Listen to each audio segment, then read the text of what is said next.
Hopefully we are going out live, just double checking a couple things. So we are getting started a few minutes late today. Encountered a sort of last minute technical problem here. So just wanting to check and make sure that we are good. Sometimes there's a delay. So on these live streaming deals, guys, sometimes it takes it nearly a minute to show up at the locations that you're sending the signal to. So just trying to make sure we're good. All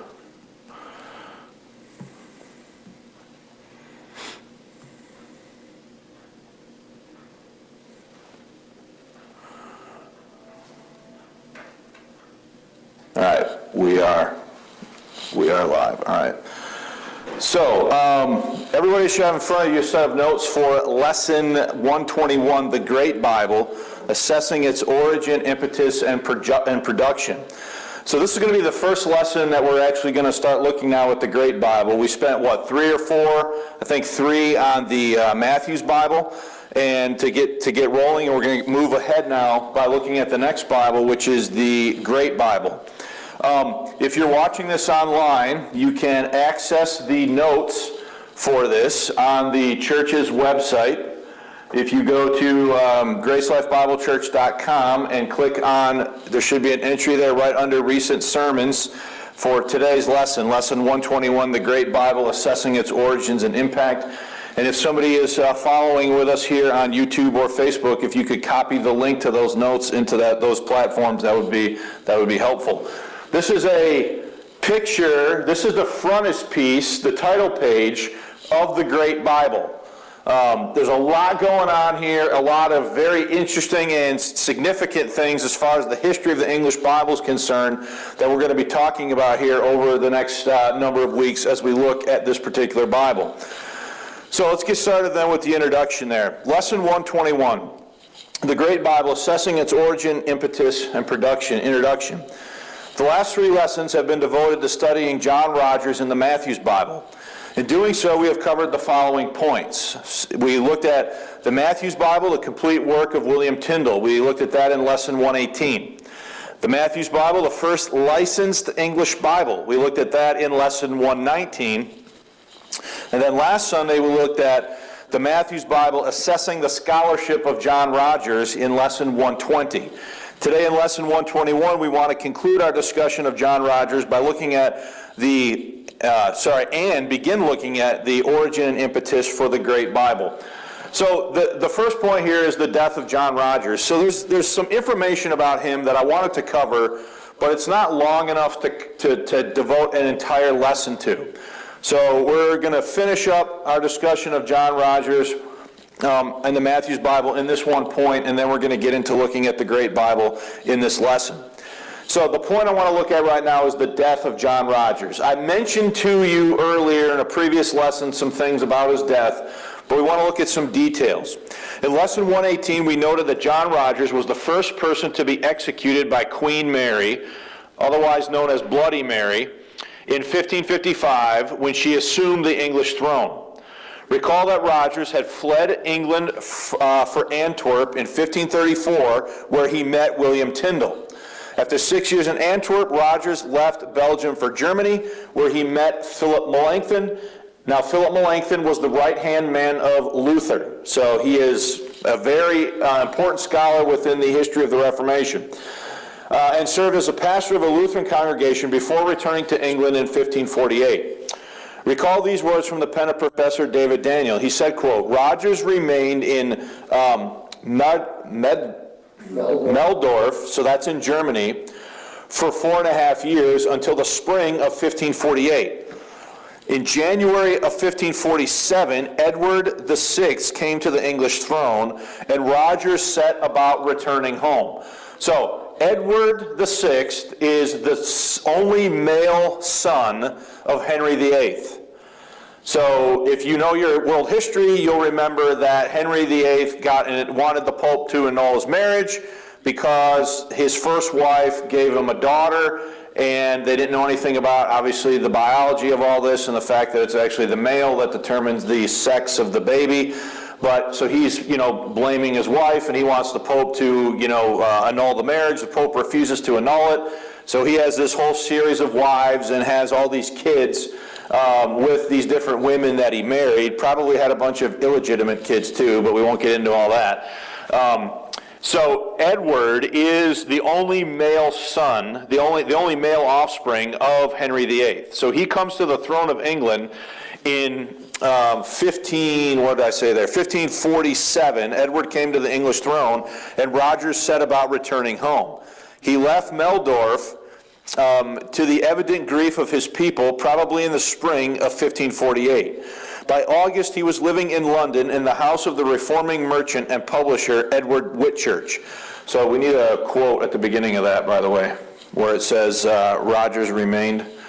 So he's an exile. Much like William Tyndale, he leaves England when conditions are not favorable to people that believes as he does about the Bible, about theology, right? He flees to Antwerp. He meets William Tyndale. He's going to then go to Germany for a number of years. He's going to serve as the pastor of a Lutheran church in Germany. When Edward gets the throne, when Edward ascends to the throne of England, he's going to deem it safe to go home. So he's going to go home in 1548. Okay? Regarding these years, Donald L. Brake adds, quote, returning to England in 1548, Rogers lectured at St. Paul's Cathedral while continuing his association with the printer Edward Whitchurch, another exile. He was placed under house arrest for seditious preaching in 1553 and burned at the stake in 1555, the first martyr under the reign of Bloody Mary. So he goes home in 1548. He continues to be a prominent figure in the English Reformation, and he is eventually arrested in 1553 for preaching that is viewed by the government as seditious. So it was probably, no doubt, in some way, shape, or form, preaching against the authorities, the king, and I don't know all the details of exactly what he was preaching that got him into trouble, but he's arrested in 1553, and then he is burned at the stake in 1555 by Mary. Brake goes on to give the following account of Rogers' execution. Quote, freed from the bonds of prison and its horrors, John Rogers was led to the stake. The bales of sticks, soon to be set ablaze, promise him the rewards of his faith. He had been delivered long ago from fear of death. Confident of the promise of the master he had served for many years, he would soon meet his Savior. With a mocking in his voice, the sheriff bawled, or bellowed, however you want to say that, will you recant of your abominable doctrine? Top page 2. That which I preached I will seal with my blood, the worn, feeble voice replied. Then you are a heretic, shouted his captors. That shall be known at the day of judgment, Rogers confidently spoke, but now in a voice no more than a whisper. Well, I will never pray for you, the sheriff threatened, but I will pray for you, came the same confident reply. They continued their path toward to the hideous goal, with Rogers quietly singing the Psalms.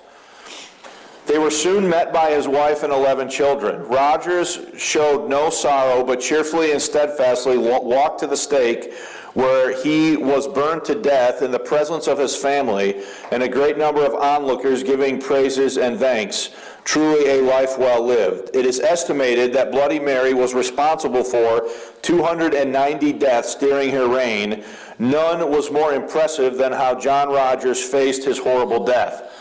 So here's another example, guys, of a person associated with the English Bible, especially associated also with William Tyndale, who is willing to, pay the ultimate cost and price, if you will, for getting the Bible into English and getting it out there for the people. So he is ultimately burnt as a heretic by the Roman Catholic Church, and he is not given the same courtesy, if you want to even view it as a courtesy, as Tyndale. Remember, they slit Tyndale's throat before they burned him.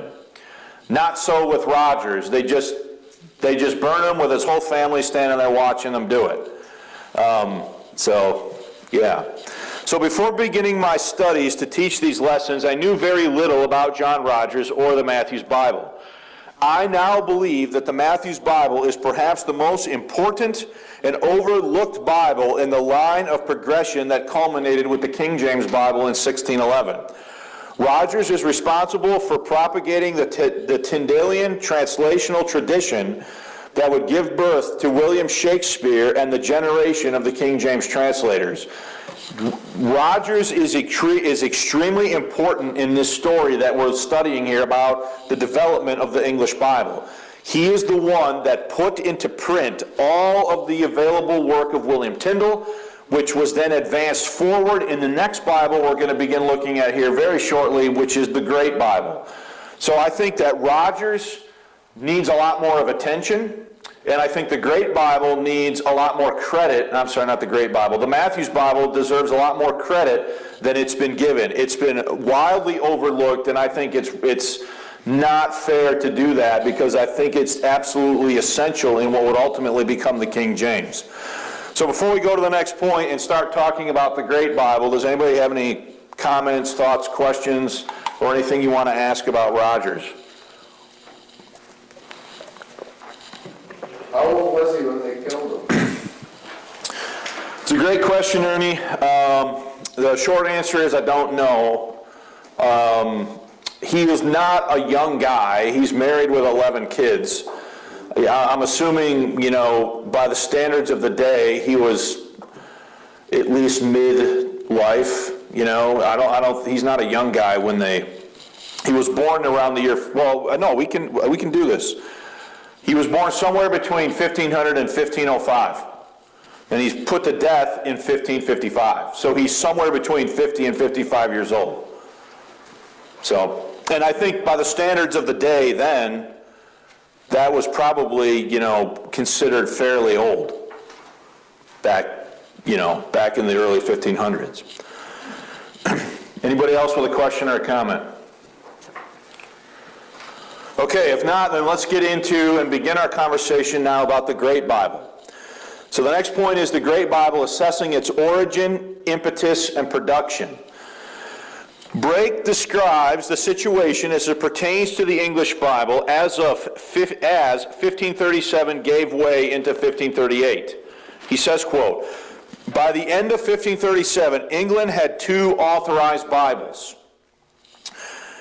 Now, I think I quoted Brake the way that he said that. I think he means, more accurately stated, licensed Bibles. Not necessarily authorized Bibles, because there is a difference that we'll get into. By the end of 1537, England had 2 authorized Bibles. Henry VIII and Vice General Cromwell encouraged the reading of the Bible, so we've already talked about that. Some preferred the Matthew's Bible, while others read the cheaper Quattro edition of Coverdale. As is often the case, there were those who felt the reading of the Bible should come from one approved standard Bible. The notes of the Matthew's Bible offended many. A Bible, some insisted, should be placed in every church where it could be chained and proclaimed to the people without the confusion of misleading notes. So let's talk about this, okay? So when we get to the year 1538, by the time we get to this point, the year before, in 1537, King Henry had licensed the Matthew's Bible, all right? But he is also going, so we got the Matthew's Bible, and this one was done in 1537, all right? But around the same time, he is also going to issue a license for the printing of the Coverdale Bible. Whoops. The Coverdale Bible. So, let me explain this to you.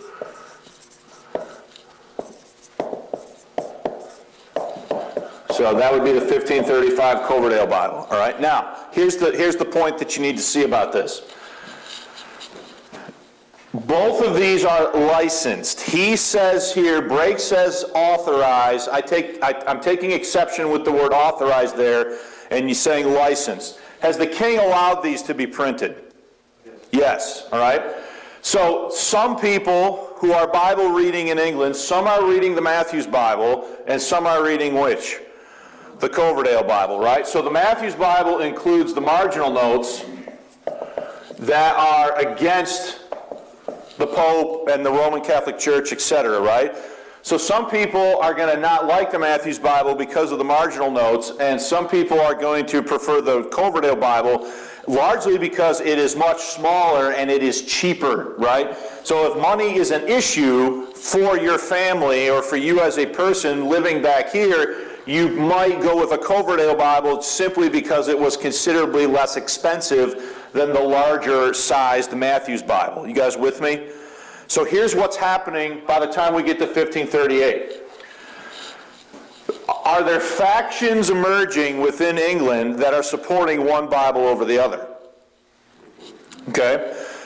This is a perceived problem because the thinking is that what we need is a standard Bible that everyone is reading and accepting to be the Word of God in English, if you will. Okay? Now, so that is going to then lead to a decision which is ultimately going to culminate now in 1539 with the Great Bible. So the authorities in the king's circle of influence are going to look at this and they're going to say, this isn't really very good that we have these two Bibles competing for the attention of people. We need one standard Bible that everyone will read, and so that everybody is on the same page. And so that is going to lead to the decision to ultimately do which Bible? The Great Bible. Now, there's a little bit of irony here that I do want you to sort of think about.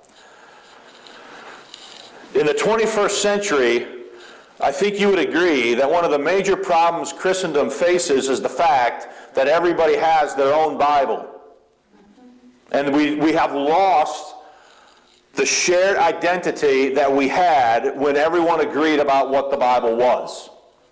Okay, you with me? So when modern versions came on the scene and they started to compete with the King James Bible for the attention of Bible readers, particularly in the United States, right?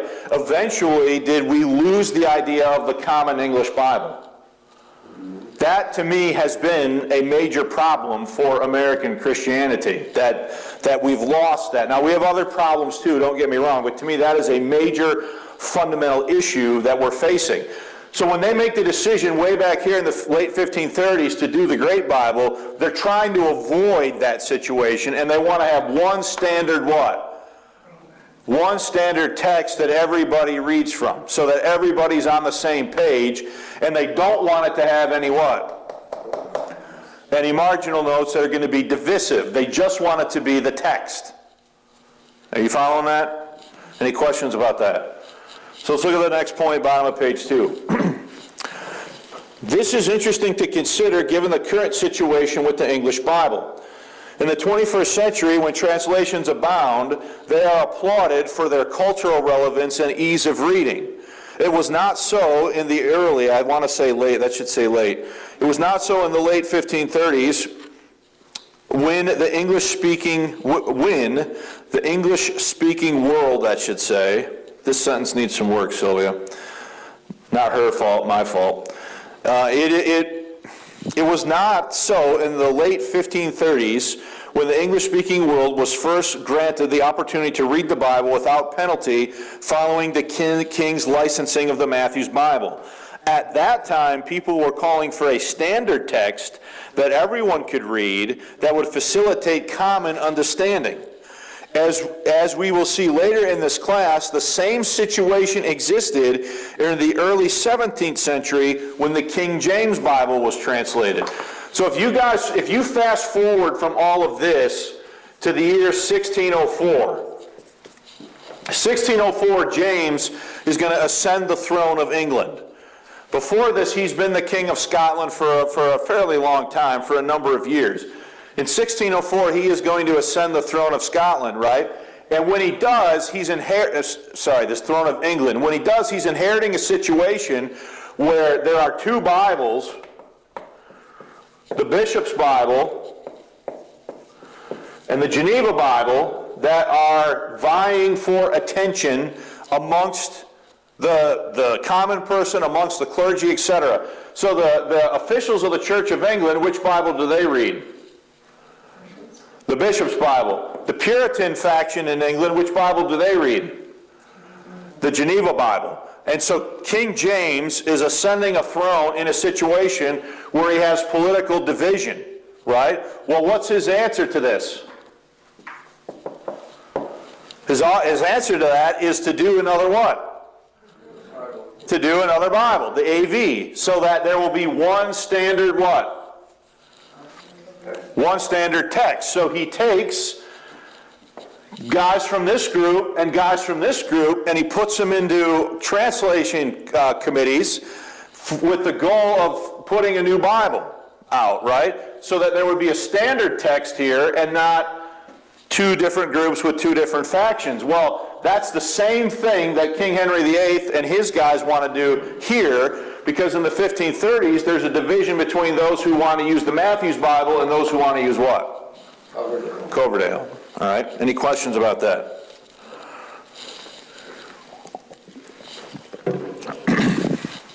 Now, when we get here to this conversation, I got a lot to say about this. About the details of this, about what's going on back here in 1604 when King James decides to, give his blessing to a new translation of the Bible, okay? But for now, we're still back in the 1530s. But I want you to note there's a comparison issue here. What happened in the late 1530s is going to happen again similarly in the early part of the 1600s, which is going to ultimately culminate in what we now know as the King James Bible. You guys with that? Okay. So, top page 3. In the late 1530s, it was Cromwell who stepped forward to argue for one standard text. Quote, Cromwell stepped forward to support a standardized text that would be more acceptable to the bishops and clergy. They were also concerned about the variety of translations and accompanying notes that could be confusing or misleading. Cromwell chose Miles Coverdale, a proven friend of the court, to undertake the new translation. So, who's going to be responsible for this great Bible? It's going to be our friend who? Coverdale. Coverdale. Okay? Next point.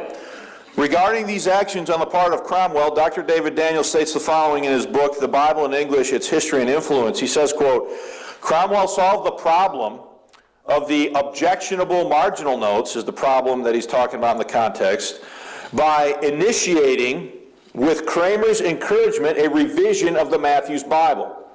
It was to be a very large and unmissable folio in every church, prominent and easy to read, either alone or to a crowd, either alone or to a crowd. Grafton and Whitchurch were to publish it.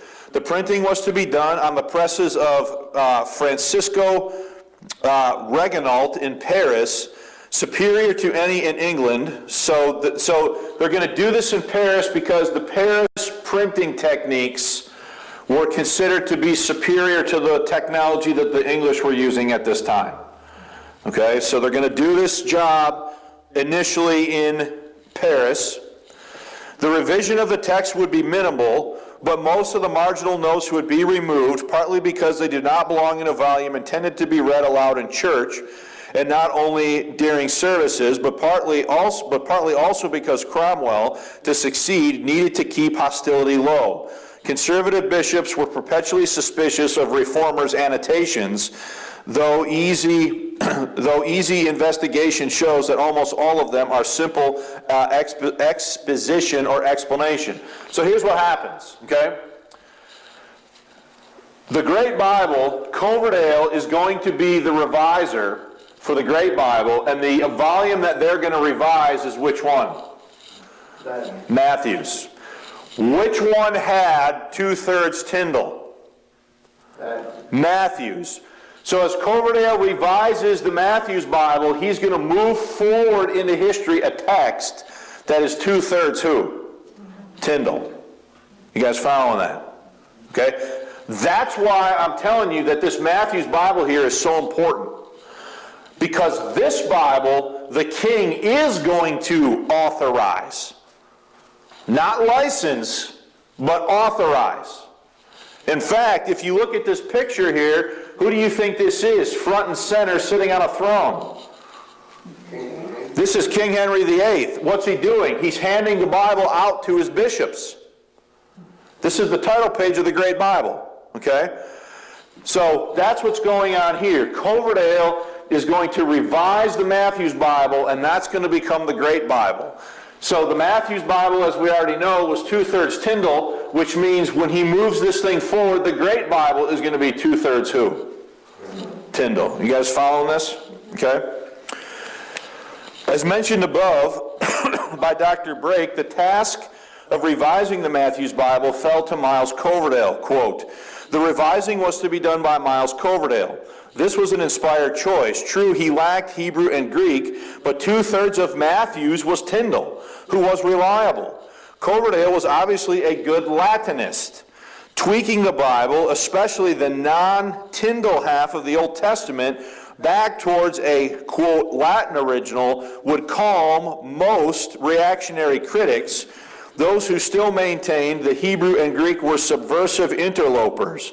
However, Coverdale's skill with English spoken rhythms would ensure that the Bible in English sounded well in stone churches." Now, you think that's a weird thing, right? But they're going to ultimately be reading this thing how? Out loud. And they wanted it to what? Sound good, right? So this task now is going to fall to Coverdale. So as long as Coverdale doesn't mess up the Tyndale sections, are we going to be okay here? We're going to be pretty okay here, right? So you're basically going to advance this text with basically the objectional marginal notes removed. Everybody with me? The bulk of the work to produce the Great Bible was conducted in Paris, as it was believed that French paper and printing techniques were superior to anything England had to offer. Now, it's weird that, you might find it weird that nobody cared about that before this, but if the king is going to authorize this, does the king want, like, the best he can get? You know, that's just the way kings are, right? So the bulk of the work to produce the Great Bible was conducted in Paris, as it was believed that French paper and printing techniques were superior to anything England had to offer.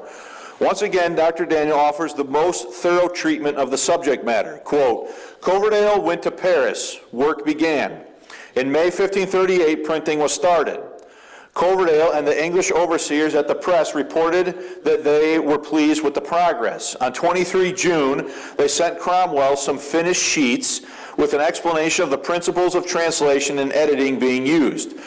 Richard Grafton, who was there, then complained to Cromwell of the inhibiting and hostile interference of the English ambassador to France."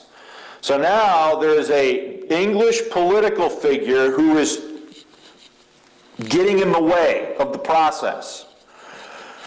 This was the Bishop of Winchester, Stephen Gardiner. No less a man always hostile to reform, as it showed itself in the English Bible. Grafton also reported that the costs were overrunning provision. Cromwell sent 600 marks of his own. He convinced the king to recall Gardiner. Bonner was nominated Bishop of London and the new ambassador. He was encouraging and kept Cromwell informed of the good progress of the great project. On 12 September 1538, Grafton and Coverdale wrote to Cromwell that the work should soon be finished. The English community in Paris under Cromwell was showing solidarity. Cromwell issued his famous second injunctions requiring that a Bible of the largest volume be be set up in every parish church by Christmas 1538. So track with that. They write to him and update him in September 1538.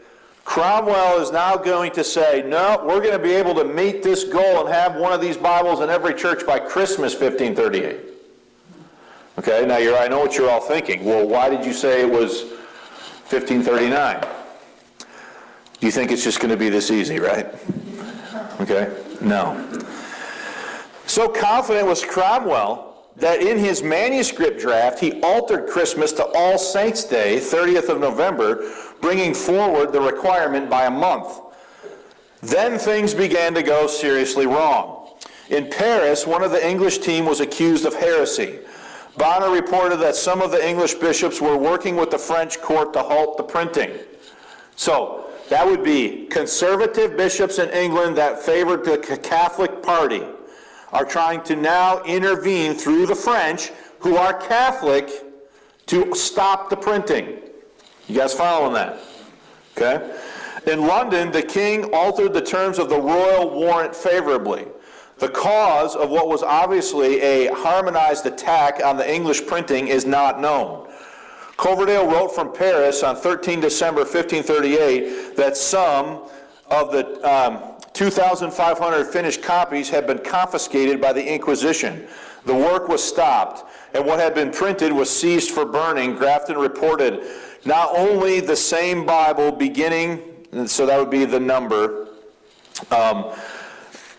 was seized and made confiscate, but also the printer, merchants, and correctors with great jeopardy of their lives escaped. So they are now going to fall under the hardship of the French Catholic Inquisition, who are trying to shut this project down. All right? Grafton and Whitchurch, with other members of the English team, fled to London. There seems to have been direct pressure from the French Inquisitor General from the Vatican. So is the Pope intervening to stop this English Bible in France because he has control of France? So here's, to me, is no doubt what happens. Do bishops in England send word that this is happening in Paris? This alerts the French authorities, this alerts the Vatican, the Inquisition is sicked on these guys, and basically they shut the whole thing down, and these guys have to basically flee back to England for their life as part of what's going on here. So they fled to London. There seems to have been direct pressure on the French Inquisitor General from the Vatican, whence came on 24 December 1538 a papal instruction that Bibles completely translated into English were either to be burned or prevented from being printed. The policies were intricate. The cause might have been purely a conservative attempt in Catholic Europe to halt reform, nor even a desire by the part of English bishops to thwart Cromwell. So here's what you need to take from that. Do these guys have to shut this thing down and flee for their lives in 1538 because now the Catholic Inquisition is after them in France? So this could have come about because of the English bishops who don't want to see this project happen, and or from people within the continent who still favor Catholicism and don't want the Bible in English in this manner. So, immediately on learning of the seizure of Bibles in Paris, as well as the flight of the English team, Cromwell met with the French ambassador in London, Castillon. He, Cromwell, briefed the ambassador on the Bible project, mentioning his own investment of 600 marks in the undertaking, while broadly hinting that immediate delivery of the sheets might ease the way forward to the settlement of other matters then at issue between England and France. You have to see what's going on here, okay? Is the Bible at this time very much a political book? It very much is a political book, right? So now you have this political bargaining going back and forth between England and France, and they're basically saying, if you guys will agree to release these sheets of Bible printings, then we might be able to find our way to solutions and other things that are at issue between England and France at the time. Castillon reported that the Constable of France, who according to the imperial ambassador at the English court, Chappus, whatever his name is, huh? Close enough. Had been the mover of the seizure of the Bible printing in the first place. Cromwell, meanwhile, in a letter from Bonner dated 1st of January, heard that Francis I had promised to return the books. In February, Bonner received from the constable his reluctant willingness to overlook the heresy and the bureaucratic errors, the royal license had been given on the wrong form. Yeah, isn't that just what the government does? You signed the wrong form, so we can't give you this, we can't approve your cutting of the tree down or whatever. But here, it's the Bible. You didn't fill out the right form, but we're willing to overlook it. You can have your Bibles back. All right?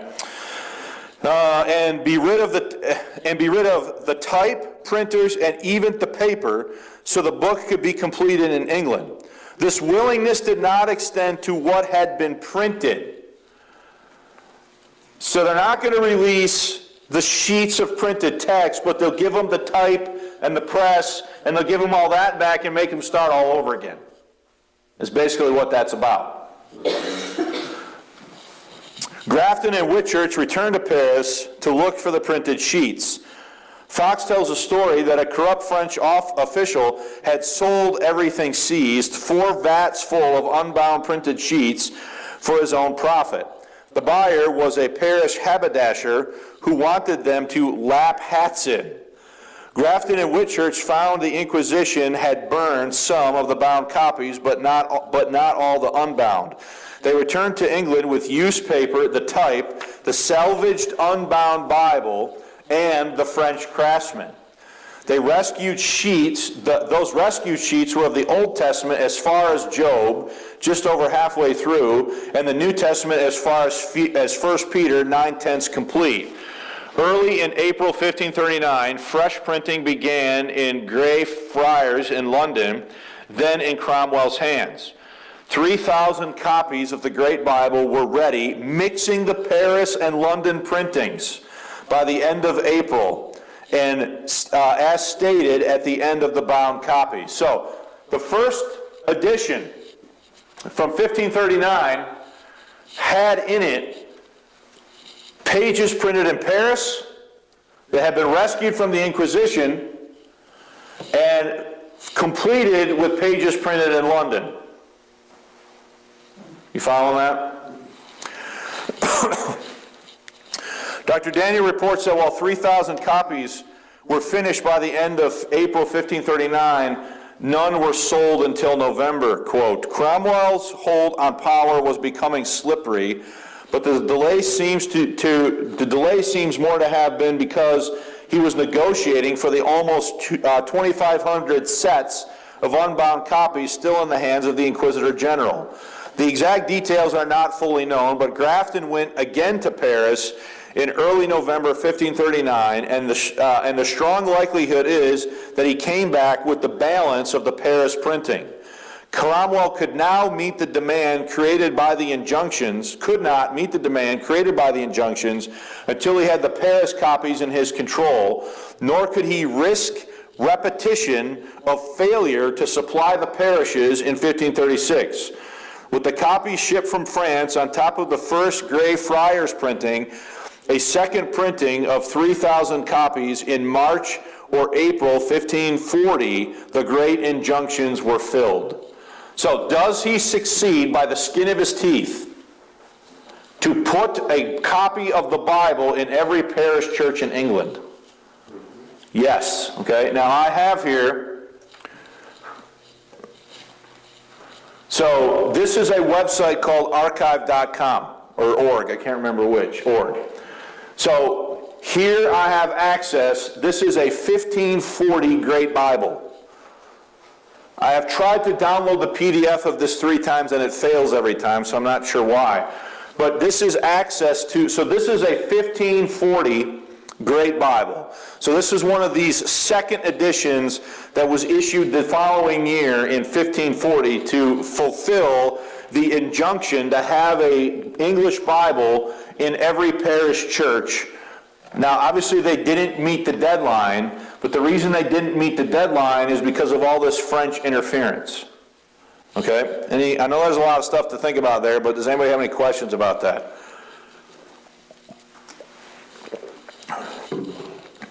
So, shortly after fulfilling his purpose of furnishing every parish church in England with a copy of the Bible in the vernacular tongue, Cromwell's political enemies moved against him to have him executed. Okay, so think about this. This is the guy who got Henry VIII to license the Matthew's Bible, right? Now he's seeing this through to put up one of these great Bibles in every church in England. And now that he accomplishes his goal, he's going to be arrested and basically executed as a heretic. All right, so let's look at this.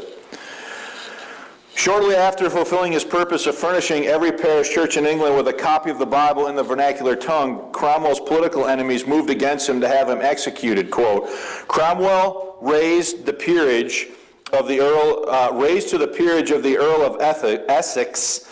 Yet even as he succeeded, his permanent enemies, the Duke of Norfolk and Stephen Gardiner, Bishop of Winchester, were moving against him in Parliament.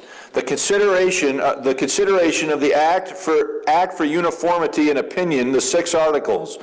Only weeks after his Bible began to be set up in parishes on 10 June 1540, the new Earl of Essex was arrested at the council table on charges of heresy and treason. The articles of his accusation were dominated by items charging him with introducing and maintaining dangerous heresies, including Lutheran and Anabaptist doctrines. The embarrassing failure of all that was left of his attempt to secure imperial or French allies against the papal bull of Henry's excommunication in the king's disastrous marriage to Anne of Cleves 6 months before, so that would be 6 of January 1540, had not helped, and now the royal eye had turned to Catherine Howard, niece of the Duke of Norfolk. So, Henry VIII now wants to marry the niece of the Duke of Norfolk. The Duke of Norfolk had been the opponent of Cromwell. So now who has to go? Cromwell has to go because of Cromwell's now in the way for what the king now wants to do. And that would be marry, I think this should be wife number 4 at this point. Okay? You following all this? So who takes it literally for this? Cromwell does. If you look at the next point, he was executed without trial on 28 July. Okay? So, I mean, I'm telling you, the story of the English Bible is a tale of blood, really. It really is. You look at what's happening with all these people. Now, look, I'm not suggesting for a second that like Cromwell is as pure as the driven snow or anything like that. But did he see a project to completion to put a Bible in every parish church? Okay? Any questions about that before we look at the last point?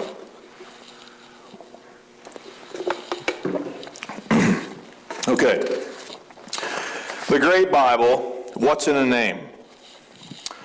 The Great Bible gets its name from its size. That's it. The size of the volume. It's big, Great Bible.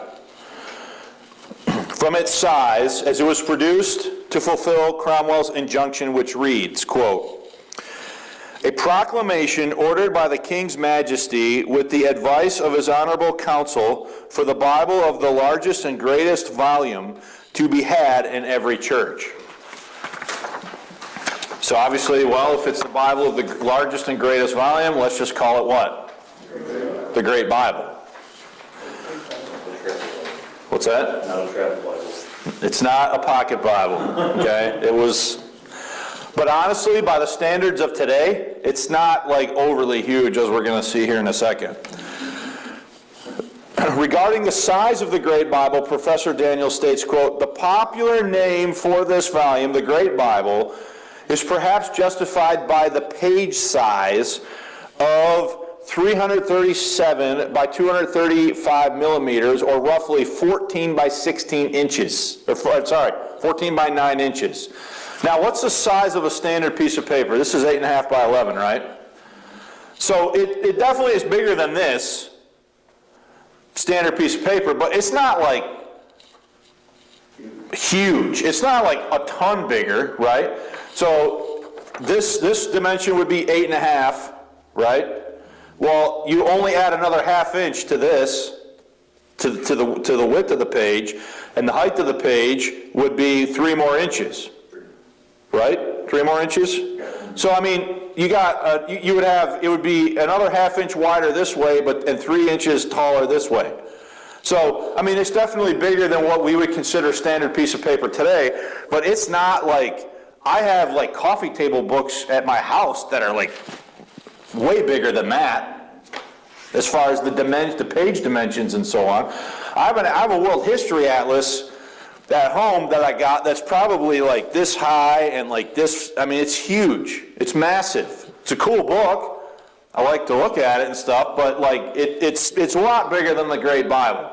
But by the standards of the day, was this a large book? So let's continue. Coverdale's 1535 Bible measures 278 by 186 millimeters, roughly 11 by 7 inches. So that would be what? That would be this height. That would be the same height, but it would be more narrow this way. Coverdale's Bible. So if you compare the size of that with the Great Bible, does the Great Bible appear huge? By the standards of the day, would that have been a huge book? Okay. But Matthew's 1537 Bible, which I had in here a couple different times over the last 3 weeks, was 302 by 215 millimeters, roughly 12 by 9 inches. So the Great Bible is only 2 inches taller than a Matthew's Bible, as far as the page dimensions. You following me? By comparing with some 19th century books, the book, though large, is not huge. Cromwell had ordered the setting up of the Bible of the largest volume, which certainly identifies it. The popular name may have come from this, and I'm going to say that's where the name came from. Calling it the Great Bible was simply a matter of just that it was the biggest one, and so they just called it the Great Bible, and then they would chain it into the churches, so you couldn't steal it. They'd have set up a lectern similar to this, and they would literally chain one of these in the parish church, and anybody that wanted to go in there could look at it, read it, etc. Okay? I think I get into that here in the next point. In addition to its physical size, Dr. Daniel identifies 3 other ways in which this volume was, quote, great. The Bible's distinction is threefold. First, it was the only Bible ever to be authorized in Britain. Notice the word authorized. Look at the parenthesis. The Bible that from the 18th century until recently was universally known as the authorized version, that of 1611, now more frequently known by its American name, the King James Version, was never authorized. It was never officially authorized by the king. The king approved of it, he set it up, but it never was officially authorized through a formal process. Passionate believers in its royal authority are soothed by the unlikely suggestion that a document of authorization has been lost. But we have no document on file that the king ever authorized the King James Bible. It's assumed to have been authorized because the king said, yes, let's do it, and then he turned it over to Archbishop Bancroft to oversee it. But he never officially authorized it. This is a historical fact. So the only one that has ever been officially authorized is the Great Bible. Okay? Second, only 13 years after Tyndale's first and smuggled in 1526 English New Testament, it brought the English Bible to the people in a massive way. So remember I showed you, I brought in my 1526, and it's this little teeny thing that you could have just stashed somewhere and hid it away. So now we've gone from having to have Bibles that are contraband and hidden away to a massive monstrosity that's going to be chained to a lectern. Okay? So does that signify a different attitude emerging toward the Bible? You don't have to, read it in hunkered and closed corners, where nobody knows you got it. Now it's chained there in every parish, church. In most of the parishes, its arrival and contents must have been surprising. So this is something that you need to think about here, okay? We've talked now for a number of weeks. We've talked about the Tyndale Bible in 1526. We talked about the Tyndale Old Testament in 1530. We've talked about the Coverdale Bible from 1535, the Matthew's Bible from 1537. We've talked about all this stuff, and your mind tends to assume that everybody had access to all this stuff. That's largely not what? That's largely not true. The first access that the majority of the English people had to a Bible in their language was this great Bible. Because a ton of the Tyndale ones were burned, okay? These were not printed in large numbers, the Matthew's Bible and the Coverdale Bible. So while they were sold and people had them and they were out there, and if you had one, great. If you knew somebody that had one, even, great. But most people still had not come into physical contact with a Bible in their language until these great Bibles are put in every parish church. So that's another reason why this Bible is significant.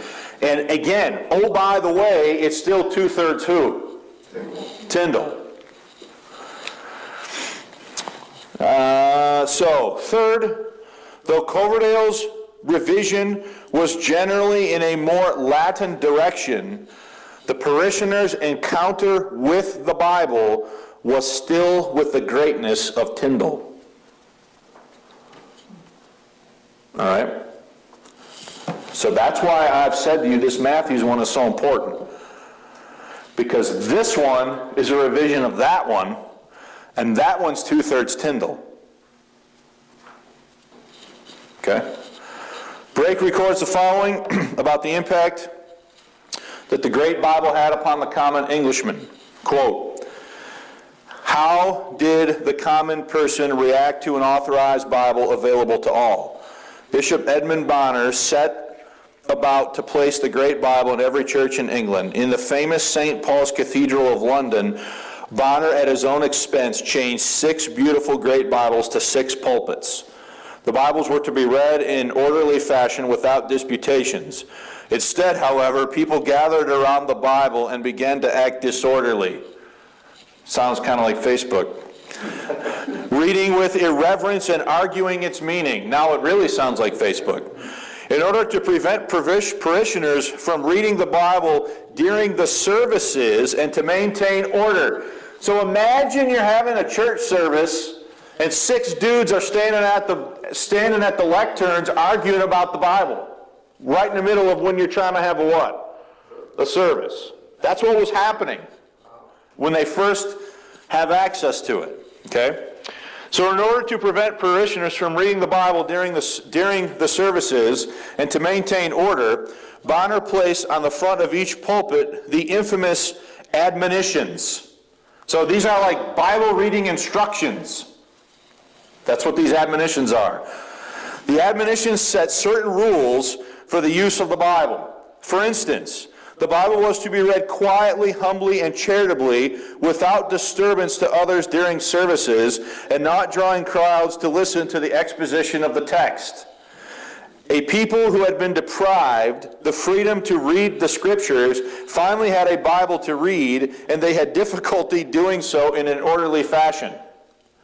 Now, we think that sounds weird. But we all have the luxury of having a Bible in our lap every time we come to church. Our own what?